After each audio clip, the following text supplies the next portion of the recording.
بەناوی خدای بەخشندەی میهرەبان سڵاوتان لەبێت خۆشەویستان خۆشحاڵین جارێکی دیکە بووینەوە میوانی ماڵەکانتان لە بەرنامەی دوانگەی خەڵک واتە دوانگەی ئێوە بەڕێزان تەوەری بەرنامەی ئەمڕۆی دوانگە دەپرسین ئایا هاوڵاتیان پێیان باشە بگەڕێنەوە بۆ بەغداد یاخود بەم دۆخی ئێستا بمێنینەوە. بێگومان دۆخی ئێستای هەرێمی کوردستان واقعی ئێستای هەرێمی کوردستان وەکو هەر هاوڵاتیەک شارەزاین کە لە دۆخێکی ناهەموار و دۆخێکی ناخۆشدایە. ئایا هاوڵاتیان پێیان باشە بگەڕێنەوە بەغداد کێشەکانمان چارەسەر بکەین یاخود لە ناوخۆیان کێشەکانمان چارەسەر بکەین و لە ناوخۆدا بین. بەڕێز مەسعود بارزانی لە ماوەی ڕابردوودا پێشنیارێکی کرد کە لایەنەکان کۆبنەوە هەر پێش لایەنە سەرەکیەکە و لەگەڵ لە کەمەرەتەوە کەمایەنیەکاندا وەفتێک پێک بهێن و ڕوو لە بەغدا بکەن. ئیتر ئەجەدای وەفدەکە ئاجەدای کۆبوونەوەکەی کە لەگەڵ بەغدادا کۆ دەبنەوە دیار نییە کە بۆ سربەخۆیی یاخود بۆ کێشە دارایەکانی هەرێمی کوردستان و کێشەی ئابووریە لە ئێستادا زۆترین جار ئەگەر با بڵێن ئەو وەفدە چوونی ئەو وەفدە بۆ بەغداد لەبەر کێشە و گیرروگرتەکانی دارایی بێت زۆترین جار خۆ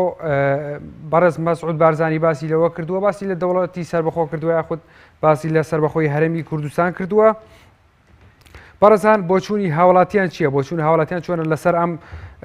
پێشنیارەی بەڕێز مەسعود بارزانی یاخود پارتی دیموکراتی کوردستان کە کردوێتی بۆ ئەوەی لەگەڵ لایەنەکانی دیکەدا یەکێتی نیشتمانی کوردستان بزوتنەوەی گۆڕان کۆمەڵی ئیسلامی یەکگرتووی ئیسلامی و ئاینەکان و کەمەرەتەوەیەکان وەختێک بێک بهێنن و بە هەموویانەوە بڕۆنە بەغداد لە بەغداد لەگەڵ عەبادی یاخود لەگەڵ حکوومەتی بەغدادا دابنیشن. بەڵام تا ئێستا دیار نییە کە بۆچی ئەڕۆنە بەغداد بۆ باسکردنی سربەخۆیە لەگەڵ بەغدادا جیابوونەوە لە بەغدادا یاخود باسکردنە لە کێشە داراییەکان. ئایا لەگەڵ بەغدایە ڕێ بکەوین لەگەڵ بەغدایە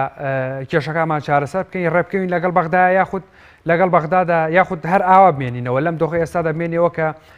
سەبر بگرین هەتاوەکو سربەخۆی هەرێمی کوردستان ڕدەگەیەنرێت. ئایا پێتان وایە لەم دۆخی ئێستادا سربەخۆی هەرێمی کوردستان کاریگەری لەسەر هەرێمی کوردستان ئەبێت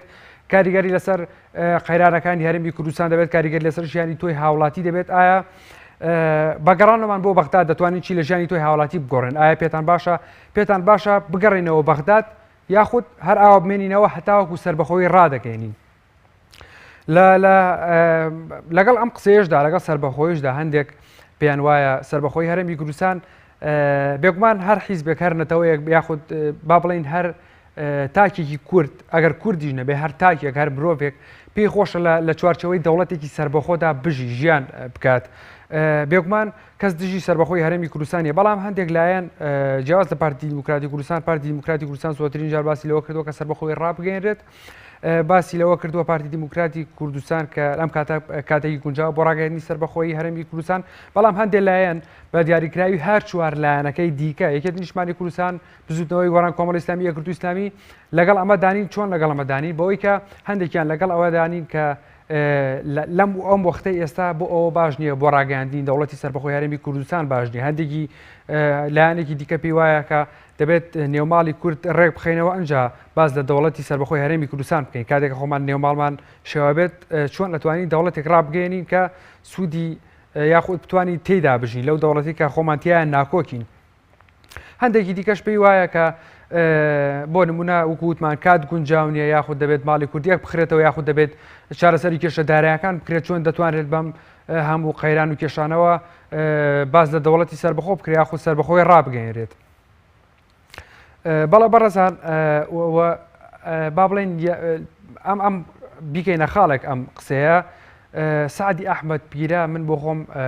لە سایتێک لە سایتەکانە خوێندمەوە کە چاوپێکەوتنی کردبوو لەگەڵ سایتێکدا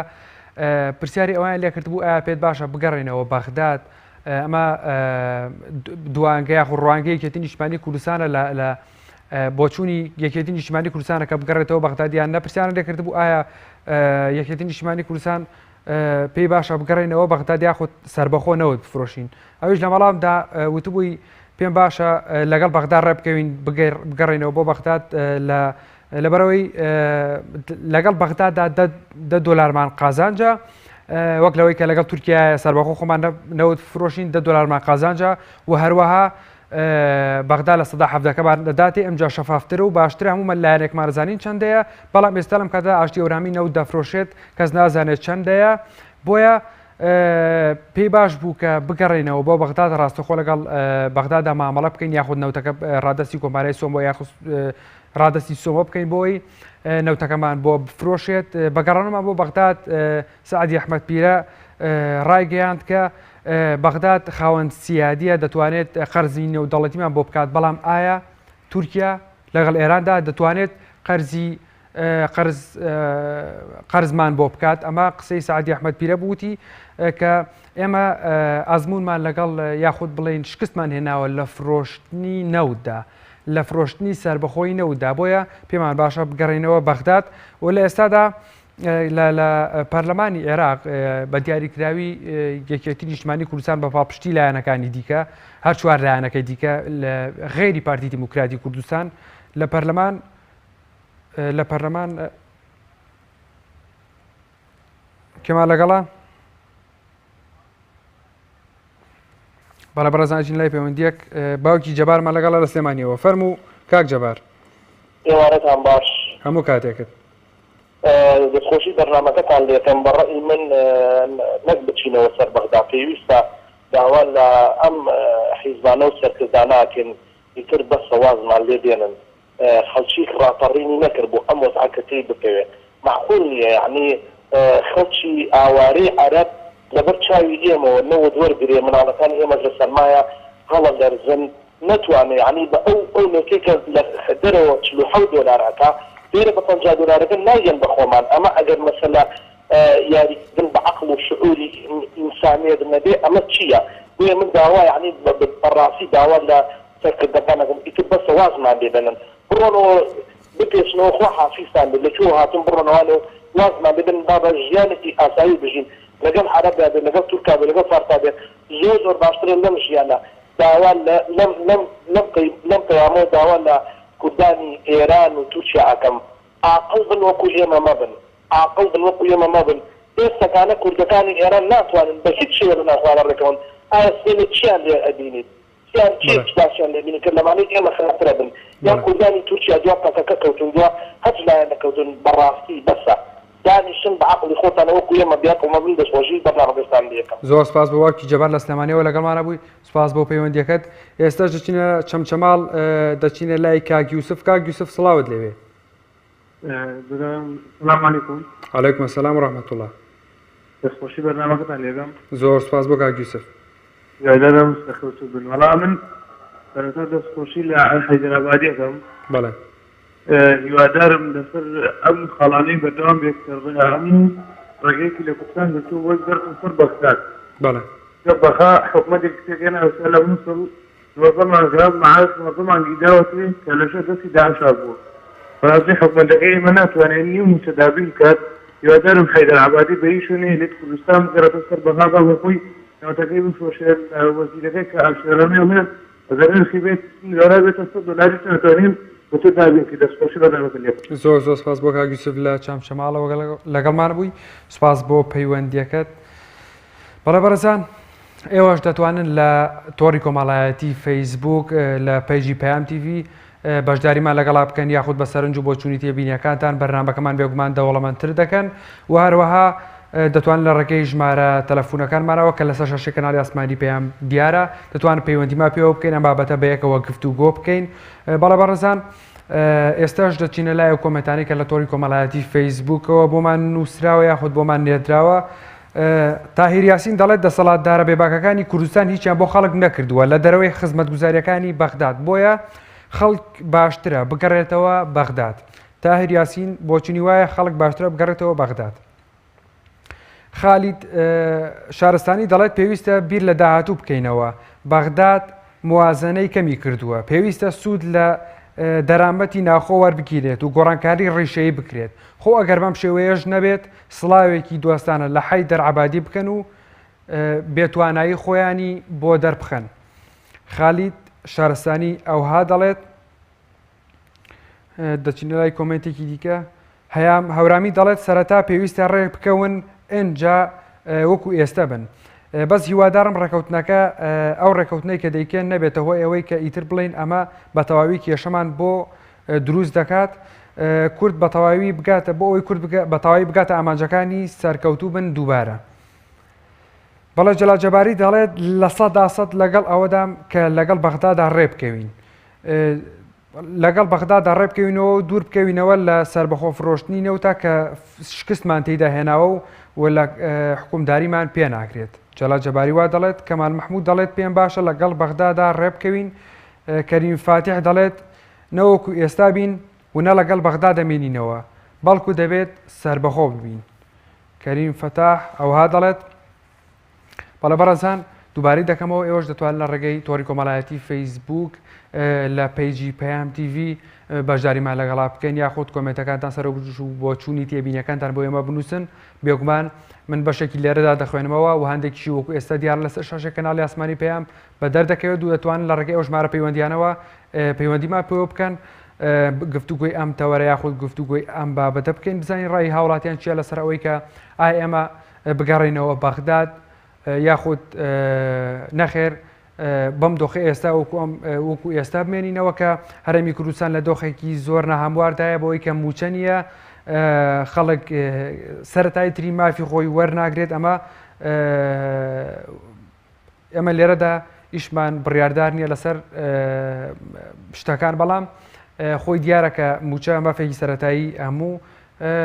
فەرمانبەرەکە بۆی کە موچە نییە کوردستان لە دۆخێکی ناهەمواردایە و ئێستا شەڕی داعشمان هەیە.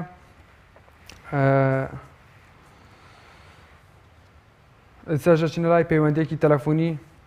باوکی ئەیوبمان لەگەڵایە لە تەکیەوە. بەڵێ باوکی ئەیوب. السلام عليكم. وعليكم السلام ورحمة الله. باوکی ئەیوب. زۆری براشێک نەکەم. سپاس بۆ کاک ئەیوب. براشێک نەکەم دەربارەی ئەوە بە بۆچوونی من لەگەڵ حکومەتی عێراقا ڕێ بکەوینەوە گەلێ باشترە. بۆچی پێت وایە باشترە کاک ئەیوب؟ لەبەرەوەی بۆ خۆی بەگەر سەوتی تەلەڤیزیۆنەکەت کیسکەی بۆی بەڵاشی گەم لە دەنگتەوە بێت بە شوێنێ وەرکەس بۆ خۆیەتی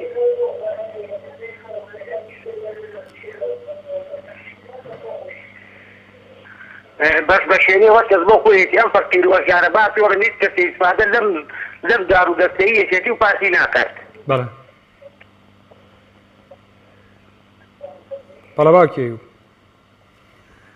فەرمی ئێستا بۆ نمونە بە قوربان ئێستا بۆ نمونە هەزارەها ماڵێ بۆ هەدوەزمەوەیەکێکان خۆم دیناری موچەم یا سەرخێزانم ڕۆژانە وە کەسابات دیزنەوە بەهاکەت. بەڵێ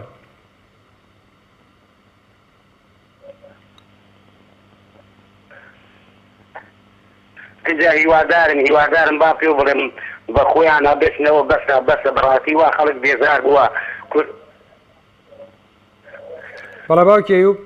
پێم باوکی ئەیوب سەوتی بە باشی ناگاتە لای من. سپاس بۆ باوکی ئەیوب لە تکەوە لەگەڵمانە بووی. بەڵێ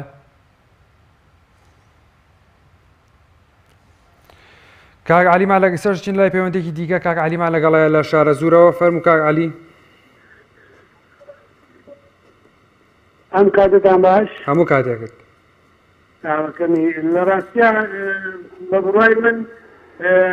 هەرچەند ئەم حکوومەت و دەوڵەتاری خۆمان نەیانتوانیوە بە جۆرێک ئەو خەڵکە ڕابچووکەن تێبگەن لانی کەم کە فرۆشتنی نەوتی سەربەخۆ دەبێتە مای دوو قازانج بۆ خەڵکی کوردستان. بەڵام بە بڕای من بە هەر شوێنێک بێ ئێمە نەگەڕێنەوە بۆ بەغدا باشە، چکە بەغدا بە بڕای من ناتوانێت و ناشێتە ژێرباریەوەی کە مافی ئێمە چاجەبا خەڵکی خۆمان ناتوانن مافەکانمان بەدا بکەن. چاوەڕێک چی لە بەغدای چارەتی دەبێت کە بە بێجایی مێژوو زڵمیان لە منەتەوەیە کردو، یعنی چۆنتۆنی مافەکانم بۆ دابین دەکات. وەیە لە ڕاستیە ناتوانین لە بەغاوە مافەکانمان دابین هەر چۆنێک بێ بە جۆرێک ڕێ بکەین لەگەڵ ئەم دەوڵەتی خۆمان کە نازانم چۆنتۆنی ناویژێ بێ دەوڵەت چی هەشت بنێ حیزبایەتی یا حکومڕانەیە کەس نازانێت چۆنە لە ڕاستیە. بەڵام بە بڕای من وا بکرێت کە ئەم حیزبانە وێبکەون، یعنی جۆرێک لێ تەفاوتی گەشتن بۆی ئەم داهاتە کەشف ببێ، یعنی لە ڕاستیە بووە بە مەتاڵانە کەس نازانێ ئەم داهاتە سپاس بۆ کاک عەلی لە شارەزوولەوە لەگەڵمانە بووی زۆر سپاس بۆ تۆ کاک عەلی. ئیسەرشین لای پەیوەندێکی دیکە کاک هەرێممان لەگەڵایە لە سەید سادقەوە. فەرموو کاک هەرێم. کاتە باسی هەموو کاتێکت. خۆزیە وەڵای من لەم کودایەتی باوەڕ بە کودایەتی نەماوە. بۆچی باوەڕت بێنەوە کاک هەرێم؟ وەڵای بۆ ئەوەی کودایەتی وەکو بۆ بەزۆدی کۆمەڵی خەڵکە و مانەوەی کۆمەڵی خەڵکە و ژیانی کۆمەڵی خەڵکە هینا کودایەتی من عەرەبێ و کورد بێت کەی کێشەی کودایەتی و عەرەبایەتی. یعنی تۆ پێت وایە ئەمە هەرێمی کوردستان بکەڕێتەوە بەغداد باشترە؟ دروست کردێ بۆ کۆمەڵێک دەرپرس و مساخۆر لە مبارەت. ئەمە عەرەبێ و کورد زمان تارێزە کەی کێشەی زمانمان هەیە؟ بەڵێ. ئێمە کێشەی نەعەدالەتیمان هەیە لە مبارەتە براکەم. بەڵێ. من ئەوە سپاس کاک. زۆر سپاس بۆ کاک هەرێم لە سەید سادقەوە لەگەڵمانە بووی. زۆر زۆر سپاس. بەڵێ بەڕێزان، ئەو کەسانی کە لە ڕێگەی پەیوەندیەوە لە ڕێگەی تەلەفۆنەوە لەگەڵمان بەشدار بوون بۆ چوونەکانیان جیاوازە، هەندێکی پێی باشە بگەڕێنەوە بۆ بەغداد. باوڵێن زۆرینەی زۆری کە ئەوانەی کە تەلەفۆنیان کرد پێیان باش بوو کە بگەڕێنەوە بۆ بەغداد. ڕاست یەکێک لەو کەسانی کە پەیوەندی کرد وتی پێمان باشە خۆمان سربەخۆ بین لە فرۆشتنی نەوتە لە زۆر شتی دیکەیە. سێشتینە لای پەیوەندێکی دیکە کێمان لەگەڵا؟ کاک سەرمەدمان لەگەڵا لە سلێمانیەوە. فەرموو. ئەلۆ دەستخۆشی بەرنامەکە لێتم. زۆر زۆر سپاس. من وەگا وڵاتیەک پێم باشە بگەڕێنەوە بۆ بەغداد. بەڵێ. نەک تەنیا من دەتوانم بڵێم زۆربەی خەڵک هەمان ڕێی منیان هەیە. بەڵێ. سەربەخۆی لەم کادا واتە خراپبووکردنی بارودۆخەکە زیاتر، چونکە بە پێی ئەزمون لەگەڵ بەغداد کە لە بەغداد دووربین بۆمان دەرکەوت کە حکوومەت ناتوانێت هیچ شتێک بکات بۆ خەڵکی هەرێم. بەڵێ. بەڕاستی ڕۆژ لە دەڕۆژاتر دەبێت باشتر نابێت لە سایەی کۆمەڵی کەسی گەندەڵکارەوە کە ناوڵ حیزبەکانی تریش خۆیان تەرجیح بکەن و پرۆژە پێشکەش بکەن. بەڵێ. من پرسیارێکم لە جەنابێ هەیە، باشە براکەم بۆچی وەزیری کشتوکاڵ لە حکوومەت ناکشێتەوە کە ناوەن هیچ ئاکسازیەک وکات؟ بۆچی ئێوە بۆ بەوانەیە کۆمەڵی کەسانی گەندەڵکارە و ناشین ببێت کە پارەکە خۆڕەکرا لەلایەن کۆمەڵی کەسەوانێ و ناتوانین هیچ پرۆژەیەک ئەنجام بدەن؟ بەڵێ. من دەستخۆشی بەرنامەکەم هەیە. زۆر سپاس. زۆر سپاس بۆ کاک سەرمەند لە سلێمانیەوە لەگەڵمانە بووی. بەڵێ بەڕێزان، ئەو پرسیارە زۆر دەکرێت من لە ڕێگەی با بڵێن ئەم بەرناوە لە ڕێگەی یاخود بڵێن بۆچوونی خۆم دەڵێم لەسەر ئەوە بە نمونەیەک ئەویش وەزیری کشتوکاڵ بۆ لە پۆستەکەی ناکشێتەوە یاخود دوازدە حکومەت دایانێ بێگومان ماوەی بەسەر چوونەوە خود یاخود هیچ شتێکی لەسەر نییە وەکو گەندەڵی. بەڵام با بڵێن کاک ڕێباز حەملان کە وەزیری دارایی بوو لە سەر پشکی گۆڕان پێش 2 ساڵ یاخود بڵێن کە وەزیری دارایی بوو ئەو کات لە پشتی گۆڕان حکوومەتی هەرێمی کوردستان تەنها 2 موچەی موچەخۆرانی قەرزدار بوو. بەڵام کاتێک کە کاک ڕێباز حەملانیان با بڵێن دەرکرد یاخود ڕاوانە کردەوە نێدراوە بۆ ماڵەوە، ئەو کاتە حکوومەتی هەرێمی کوردستان یاخود بڵێن ئیستەیان 3 موچەیان 4 موچەی موچەخۆرانی خۆی قەرزدارە و لەگەڵ ئەوەشدا موچەکەی کردو بە نیوە نا باڵکو کردوێتی بە چارەکە موچە. ئایا گرنتی چییە وەزیری کشتوکاڵ و سەرچاوەکانی ئاو ئەگەر واز لە پۆستەکەی بێنێت هەمان وەزارەت یاخود بڵێن وەزارەتی کشتوکاڵیش بە هەمان دەردی وەزارەتی داراییدا نەچێت؟ ئایا گرنتی چییە؟ سێشین لای پەیوەندێکی دیکە کاک عەبدوڵڵامان لەگەڵایە. فەرموو کاک عەبدوڵڵا.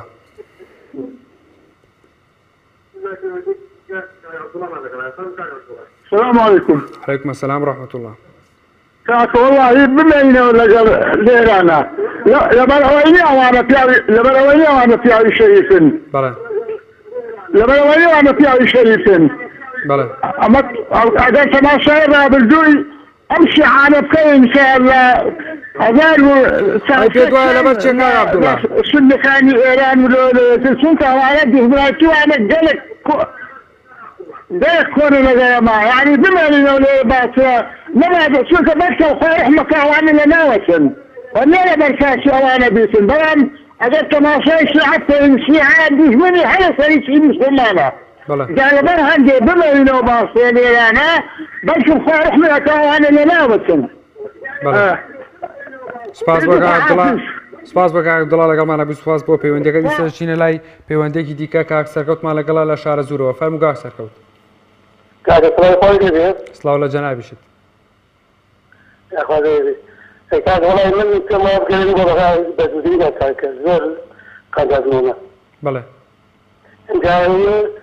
داوای سەلەم لەو گەسانی کەوا هەڵێ وەزیری کەسەبات دەکار دێتێتەوە. بەڵێ. وەزیری پەروەردە ماوەی 3 مانگ 4 مانگ ماوەکانی دامار دەکرد زیادات بە هیچ شێوەیەکی کەزیرت وەزیری پەروەردەی گەورە لەبینی نەبوو مخابەلەی پەروەردە بگاتە لەسەر خەت بنە کاکە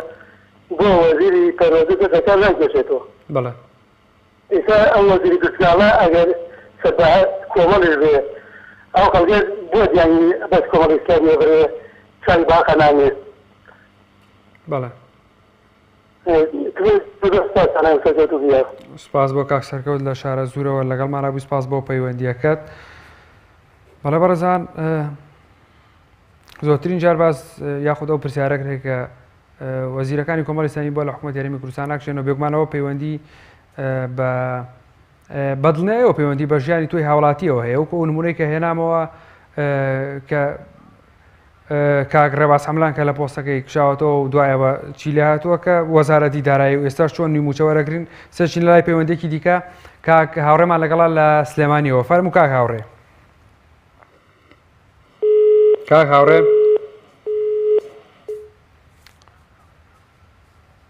کاک هاوڕێ پێما بێت پەیوەندیەکەی پشڕا پەیوەندیەکەی لەگەڵمان نەمای. سەرچینە لای پەیوەندێکی دیکە خات و فاتیمەمان لەگەڵا لە دەربەنی خانەوە. فەرموو خات و فاتمە. خاتون. بەڵێ. بەڵێ خات و فاتمە فەرموو.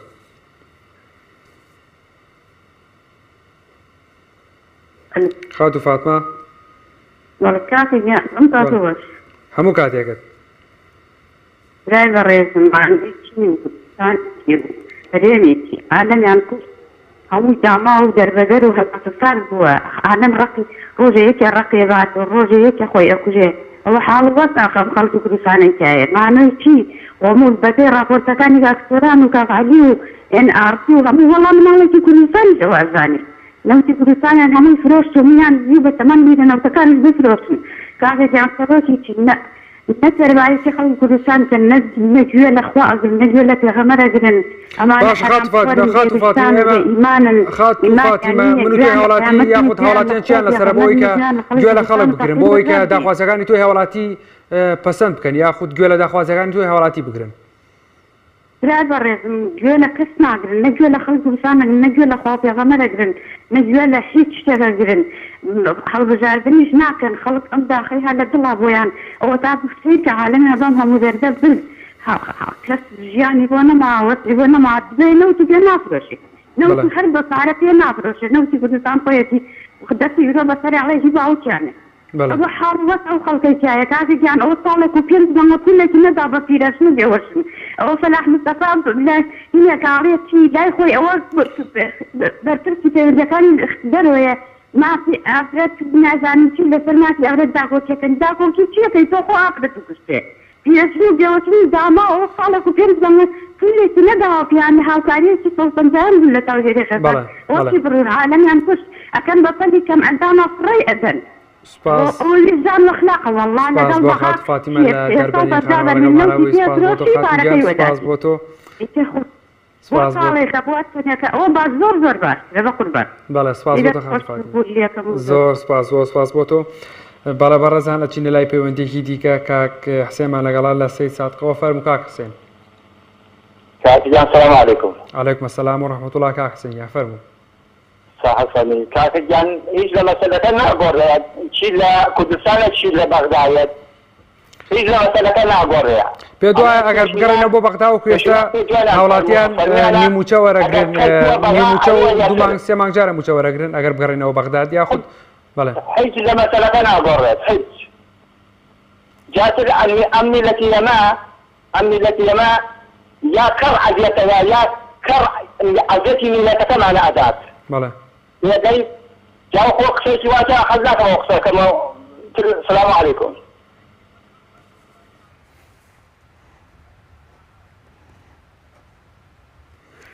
کاک حسێن پێما بێ کاک حسێن لە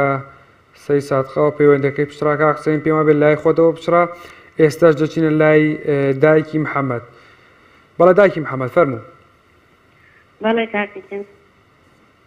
بەڵێ فەرموو سلام عەلەیکوم ئەسسەلام و ڕەحمەتوڵڵا دایکی محەممەد قوربانم وەڵی ڕاوچۆنی خۆم منیش وەکو بەرادەرانە و خوشکانەی تریش منیش هەروەهاڵێم ئەڵێم وەکوم ئێمە حکوومەتی هەرێم هیچ بەهایەتی نەماوە ئێمە وەکو مناڵێکی هەتی واین باوکمان نییە ئەگەر ناتوانێت میلەتەکەی بەڕێوە بابمان داوە دەستی خێرخوازیەکەەوە باواز بێنێ قەی ناکە هەر هەتیوەکان هەر مناڵی منەوە سەهیدەکان نەوتیان بۆ ڕەوانەکە گوناحناوان بەڵێ سەیدان هەر بەزەی بە سەیدان نابێت و ئێمە حکوومەتەکەمان کەڕێک کوێرە نابیتی وەکو پەیکەر وایە لە هینیان نەماوە توانای نەما واز بێنێ با خێرخوازی دەست بگرێەوە سەرمانە لەگەڵ ڕێزمە زۆر سپاس بۆ دایکی محەممەد لەگەمانە زۆر سپاس بۆ تۆی سەرچین لای سەروەت لە دەربەنی خانەوە فەرموو کاک سەروەت هەموا بێت کاک سەروەت پەیوەندیەکەی پچڕا سپاس بۆ کاک سەروەت لە بە هیوایەوەی کاک سەروەت بتوانێت پەیوەندیمان پێوە بکاتەوە بەڵێ بەڕێزان وەکوتمان بۆچوونەکان جیاوازن لە تۆری کۆمەڵایەتی فەیسبوک و هەروەها لە ڕێگەی ئەو کەسانی کە پەیوەندیان پێوە کردین لە ڕێگەی ژمارە تەلەفۆنەکانمانەوە بۆچوونەکانیان جیاوازە بەڵام زۆرینەی زۆری لەگەڵ ئەو ڕائدایە کە بگەڕێنەوە بۆ بەغداد دەپرسین یعنی چی وای کردووە لەم هاوڵاتیانەی کە ئاوا بێئەمەل بن لە کوردستان بێئەمەل بن لەوەی کە هەرمی کوردستان سەربەخۆ نەوت دەفرۆشێ لە پاش ماوەی ڕابردوو ماوەی لەمو پێشکە یەکێتی نیشتیمانی کوردستان لەگەڵ بە هاوکاری لایەنەکانی دیکە کە لە بەغداد بودجەی پەسەند کرد کە بۆ فەرمانبەرانی یاریمی کوردستان بنێرێت حکوومەتی یاریمی کوردستان لە وەڵام داوتی ئێمە زۆر لەوە زیاترمان دەست دەکەوێت پابەند دابین بەوەی کە ئێمە نەوتەکە ڕادستی بەغدا بکەین و بەغدا موچەمان بۆ بنێرێت ئەچین لە لای پەیوەندێکی دیکە کاک محەممەدمان لەگەڵا لە سلێمانیەوە فەرموو کاک محەممەد سلام علیکم کاتۆ سلام و ڕەحمەتوڵڵا باشی برا بەڕێزەکەم زۆر سپاس بۆ کاک محەممەد مەمنونم سپاس دەکەم برا بەڕێ کاکە گیان بەڵێ ئێمە لە ڕاستیە بەنسەدی و تەواوی تێناتەوە ئێمە میلەتی کورد تووشی هەڵە بین سەرکردایەتەکەمان تووشی هەڵە بووە بڕوا هەبێت دڵنیا بە خەلەلی گەورەی ئێمە ئەم ئەقتی 50 ساڵەیە ئەو ئەقتی 50 ساڵە تێکەوتووە بەس ناتوانێت ئەیلانی کا بڵێ من تێکەوتم لەو ئەقتی 50 ساڵە ناتوانێت بگەڕێتەوە بەغا تازە تێش کەوتووە نازانێت چارەی نەماوە بەڵێ ئەتوانێت لە حەنای میلەتەکە قسەکەین لە حەنای میلەتەکەی خۆمان ئەتوانێت بێتە جوا و برسی کا و بچێ بە گژیا و بیکوژێ بەس ناتوانێت لە حەنای وڵاتێکی زلهێز پەشیمان بێتەوە بڵێ وڵات تازە من لەگەڵ فڵان نایکەم چونکە ئەزانێ هەڵەیەکی گەورەی هەڵەیە مێژووی کردووە بڕوا بێ هەڵەیەکی مێژووی کردووە سەرکردایەتەکەمان بەس دان بە هەڵەکەی خۆیانانیە هەر سەبەبەکە ئەوەیە بەڵێ ئەوە بۆچوونی منە و کاک محەممەد وێت وایە بەگەڕانەمان بۆ بەغدا کێشەکانی هەرمی کوردستان چارەسەر بێت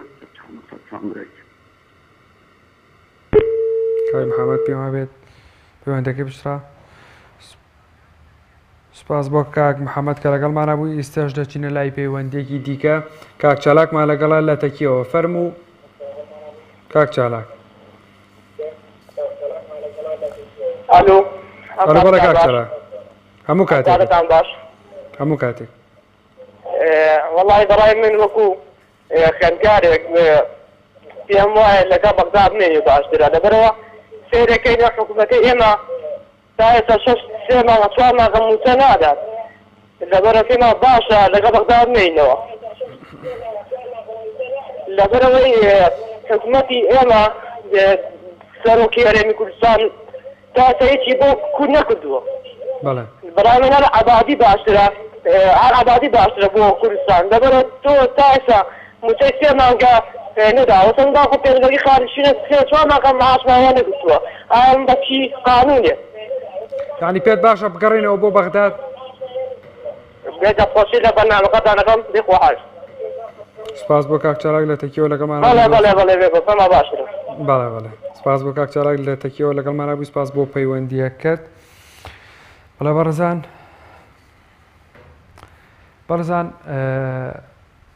باگەڕانەوەی حکوومەتی هەرێمی کوردستان بۆ بەغداد ئەمە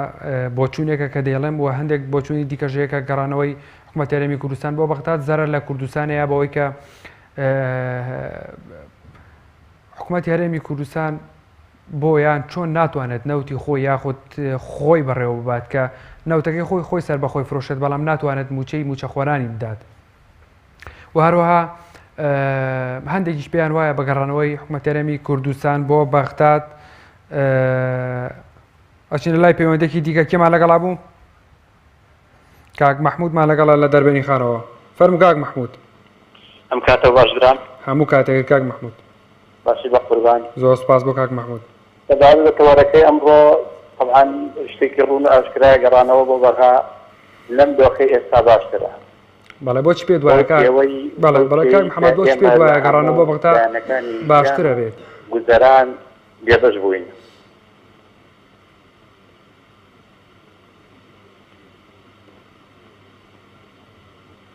بەڵێ گوێ لەمە بەڵێ کاک محەممەد فەرموو بەڵێ ئێمە لە هەموو لایەنەکانی ژیان بێبەش بووین جا باشتر وایە بگەڕێنەوە بۆ بەغداد ئەم فرسەتە تاقیەکەینەوە ئەگەر نەبوو ئەوە دیسانەوە ئێمەینەوە شوێژی خۆمانە خۆی بەڕاستی ئەم وڵاتیان وا لێ کردووە ئەنی شیانێکی تیان نەماوە ئێمە ئەڵێن بەغداد مفلیسە سیرەکەی بەغداد موچەی فەرمانبەری خۆیەدات موچەی هێزەکانی سوپا ئەدات لەگەڵ ئەوەیشا ئێمە ئەڵێن شەڕی داعشمانەیە ئەوان زیاتر قورسایی و بارگرانی شەڕەکە زیاتر بگرە لەسەر ئەوانە ئەوان لایەنە ڕسمیەکانی دەوڵەتن ئێمە زیاتر پشتگوێ خراوین هەموو دەوڵەتەکان زیاتر معاوەلە لەگەڵ بەغداکەن ئێمە لە پشتی ئەوانەوەی ئێمە کوڕی خۆمان ئەدەین بە کوشت هێشتا دیار نییە بۆ کێ ئەو خاکانێک کە ئەگەڕێتەوە کاک وەرزانی ئەڵێ خاک ئازاد دەکەین بۆ ئێمەیە ئەوان ئەڵێن بە پێ ڕێکەوتن بۆ ئێمەیە دا ئێستا کورد بۆتە قوربانی دیسانەوە شەڕعەکە بەبێەوەی ئامانجی هەبێت ئامانجەکانی گەڕانەوە بۆ بەغدا سپاس بۆ کاک محەممەد لە دەربەنی خانەوە لەگەڵمانە بووی سەرچینە لای پەیوەندێکی دیکە کاک نورەدیمان لەگەڵایە لە کەرکووکەوە فەرموو کاک نورەدین ئێوارە باش هەموو کاتێک کاک نورەدین باسەکەم دەستە خۆشە بۆتەوەرە وەڵای قوربانێ مازمونمان هەیە کاتی خۆ لەگەڵ حکوومەتی عێراقیەکە و کاتەی بوجە هەر لە بەغاوە ئەو کاتەی ژیان خۆشتر بوو گەشتا زۆر باشتر بوو چونکە ئەو بوجەی کە هەر خەڵک پێکەنەعەتیە کردە و کاتێک پرۆژەی پێکرا مەعاشی خەڵکی پێدرا پێمان هەر گەڕێنەوە بەغەر باشترە چونکە ئێمە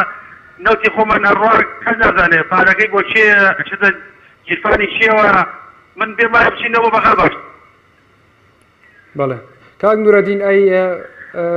پارەی پترۆ دۆلارەکە پارەی پتۆڕ دۆلاری ئێوە چی لێ هات والله کەس نازانێت نە پارەی پەترۆل دینار دیارە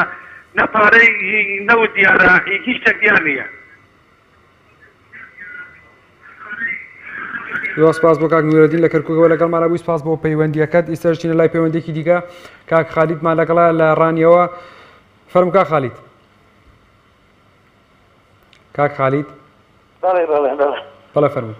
ئەو کاتت باش هەموو کاتێک بەڕێزی سپاست دەکەم بەڕێزی بەڵێ وەڵڵی بەڵێ من پێم باشە بەڕاستی بگەڕێنەوە بۆ بەغدا لەگەر بەغدا ڕێبکەین باشترە لەبەرەوەی ئەوان چەند سارە سەربەت سامانی ئەو ملەتەی دەدەزن و بەتاڵانی دەبنەکە ئێستا موچەیان پێ نادرێت فەرمووەوە بەغداش عینە موچی هەرێمی کوردستان نەفتی دەفرۆشی هەندی هەرێمی کوردستان نەفتی دەفرۆشی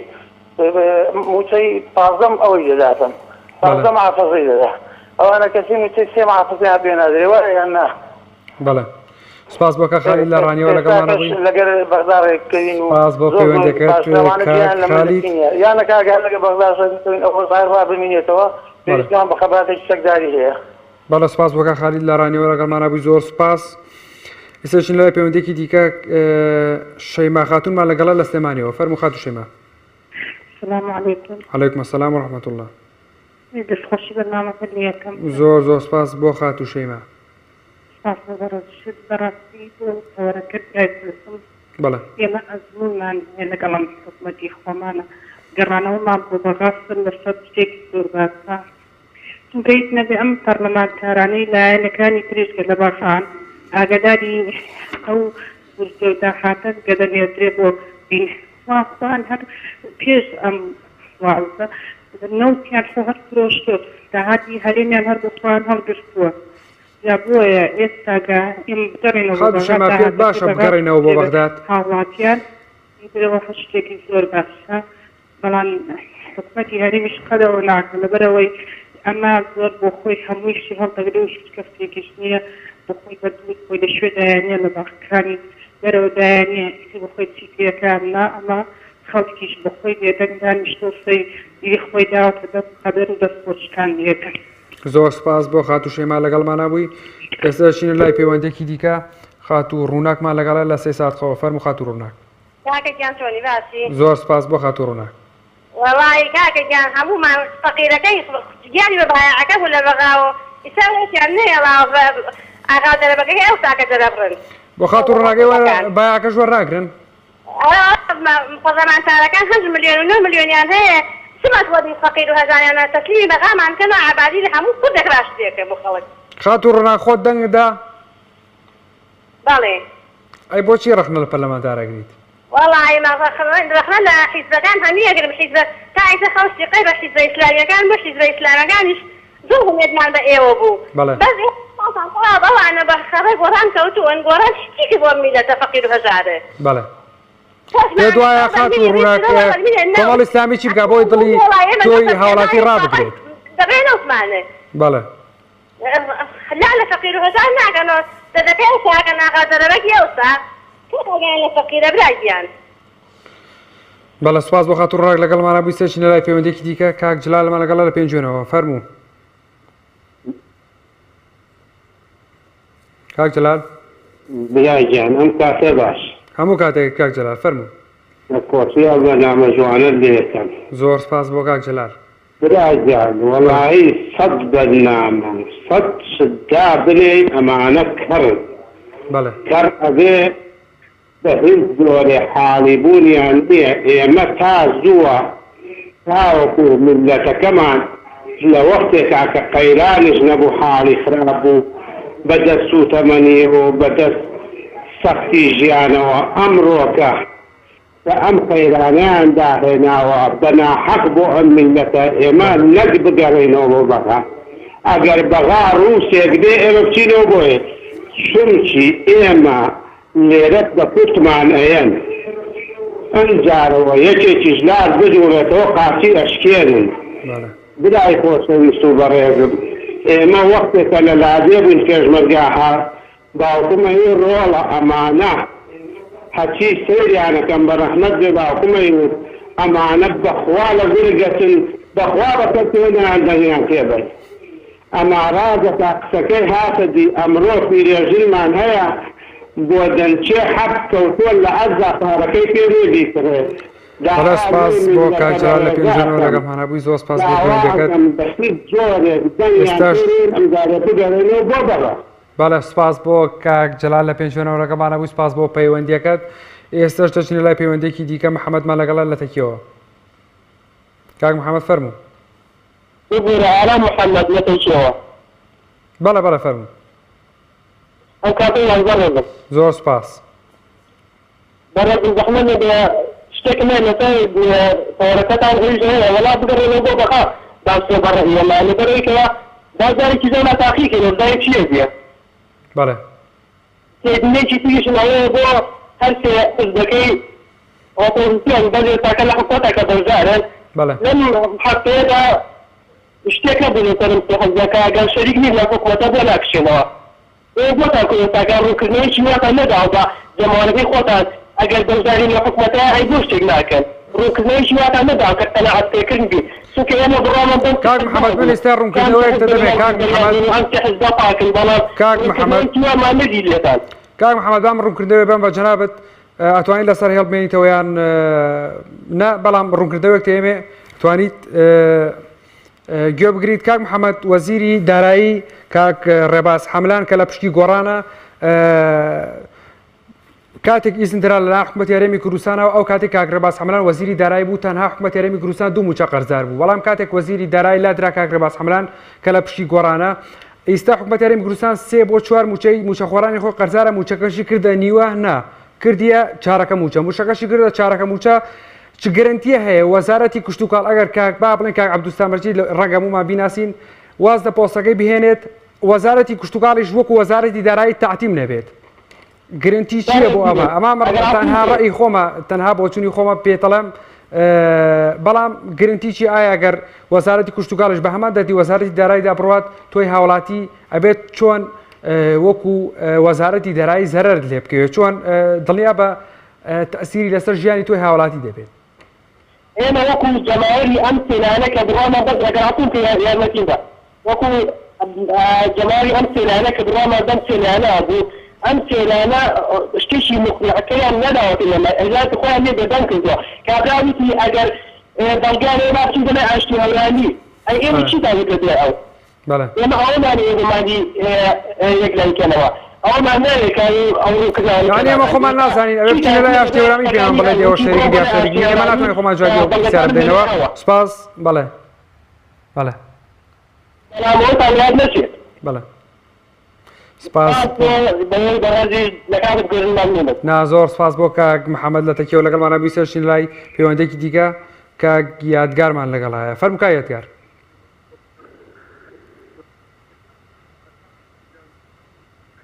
ئەم کاتتان باش بەڕێزم زۆر سپاس بۆ کاک یادگار دەستخۆشی و تەوەر جوانان لێژم بەڕێزم زۆر سپاس بەڕێی من گەڕانەوە باشە بەڵام پێشەوەی بگەڕێینەوە بۆ بەغدا بکەین لە ناویانەوە داشیان بگەین باشە ئەم پێ سەیزا نانا ببوورە کاک یادگار زۆر داوای لێ برد نەکەین ببوورە بەڕێزان ئەم بەرنامەیە سەکۆی دەنگ و ڕەنگی هەموو هاوڵاتیەکە بێ جیاوازی بەڵام نەتەشی قوبوڵەکەی نەقبولی ئەوەشەکەین هاوڵاتیان تەشیر بکەن بەڕاستی کا یادگارەوە تەعبیر لە جەناب تەکات تەعبیر لە خۆ دەکات سوپاس بۆ تۆ بەرحاڵ بەڵام ژین لای پەیوەندێکی دیکە کاک کێمان لەگەڵا بوو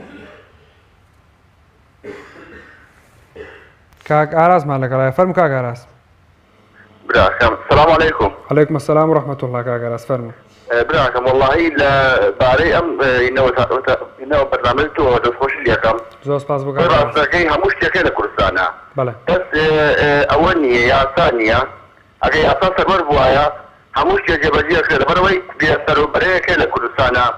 بێ سەرۆ حکومەی هەموو سەبەری بکەین بۆ یاسا سەربەر بێت ئەمڕۆ خەڵکە ئەم بارەوە هەمووی هۆکارەکەی بەسەر بەرزانیە بەس ئەگەر تۆ لە دڵسۆزی تا بووایە بۆ ئەم وڵاتە بۆ خەڵکانە بەس کاک ئاراز ئێمە خاوەنی 4 حیزبی سەرەکی دیکەین لە جیاواز لە پارتی دیموکراتی کوردستان کە سەرۆکەیان بەس دووبارزانیە بۆچی ئێمە هەرەبێت ڕەخنە لە پارتی دیموکراتی کوردستان گرین ئێمە 5 حیزبی سەرەکیین لە هەرێمی کوردستاندا ئەم حیزبانە ئەم ئیشیان چێ لە ناو حکومەتی هەرێمی کوردستانە بۆ بێ ڕەخنە بەس لە سەرۆکی پارتی دیموکراتی کوردستان بگرین وەڵڵاهی بادێت بڵێم تا هیچ کەسی نییە من دەستخۆشی کۆمەڵ و یەکگوردو گۆڕانیش ئەکەم هەوری خۆیان داوە ئەوەی لە دەسەڵاتەوەدا بێ هەموو هەوڵێکیان داوە بەس هۆکاری ڕئیسی پارتیە دووەمی شێکێتی کە بێدەنگە لە ئاهاسی ئەم نەحاقیە کە لە ئەم کوردستانە ئاکرێ لەبەرەوەی کە ئەگەر یاسا بگەڕێتەوە هەموو شتێک باش ئەبێ عینە داهاتمان هەیە سەریبەمان هەیە هەموو شتێکمان هەیە لە کوردستانە بەس ئێمە قەیرانی یاسامان هەیە یاسا سەروەزیە بۆی ئەوە وڵاتە ئاواڵی لێهاتووە و ئەم خەڵکەی کەوتە بارودۆخەوە زۆر سپاس دەکەم براکەم سپاس بۆ کاک ئاراز دەستێمانەوە لەگەڵمانە بووی زۆر سپاس بۆ پەیوەندیەکەت کاک ئاراز ئیسەرشینە لای پەیوەندێکی دیکە کاک محەممەدمان لەگەڵە لە سلێمانیەوە فەرموو کاک محەممەد ئەم کاتە مازوەڕە زۆر سپاس کاکە گیانگەڕانەوە بۆ بەغا بۆ بەسڵا کورە بۆ تورکیا کورە بۆ هەم منەوێ بژین ئەمێ مناڵەکانم بەخێوکە کاکە وەزع نەماوە کەس وەزعی نییە بڕابکە بە دوو ڕۆژە لەسەرەوە بەس خەریکم چێگەم نییە بەستوێتی بەس بیکەمەوە ئاو بێت نە کارەبا هەیە نە ژیان هەیە ڕەنجی چەند ساڵەمانیان بەبا برد من قاول بوومە ئیسە لە ماڵەوە کەوتومە چەکم فرۆشتۆتەوە لە بازاڕە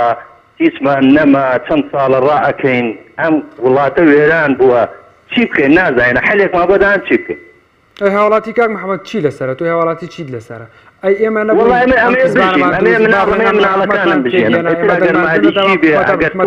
ڕێز جمهور وەڵا بەس بژیم بەس رێ کەسابەت بکەم بەس ڕێم بکەن کەسابەت بکەم چی کەسابەتێ بکەم نازانین چی بکەین ژیان نەماوە وەڵا کاسبین خەڵکی کاسب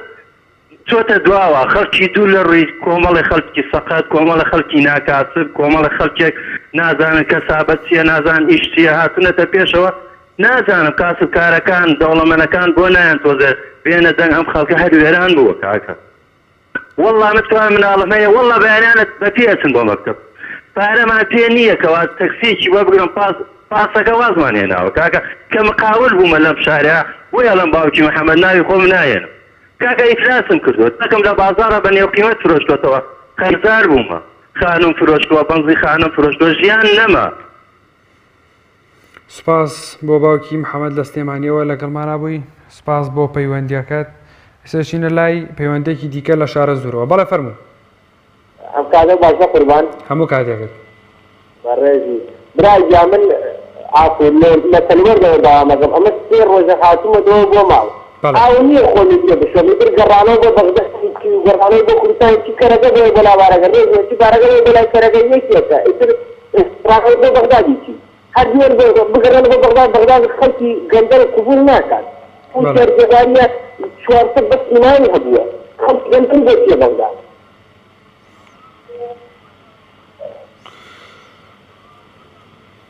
بەڵێ سپاس بۆ پەیوەندیەکەت چینە لای پەیوەندێکی دیکە کێمان لەگەڵا بوو کاک هەڵۆمان لەگەڵای لە کەرکووکەوە فەرموو کاک هەڵۆ مەرحەبا کاتۆ باش زۆر سپاس کاک هەڵۆ کاک هەڵۆ کۆتا پەیوەندیە فەرموو کاک هەڵۆ گیان براکەم دەستخۆشی بەرنامەکەت لێکەم زۆر سپاس بۆ کاک هەڵۆ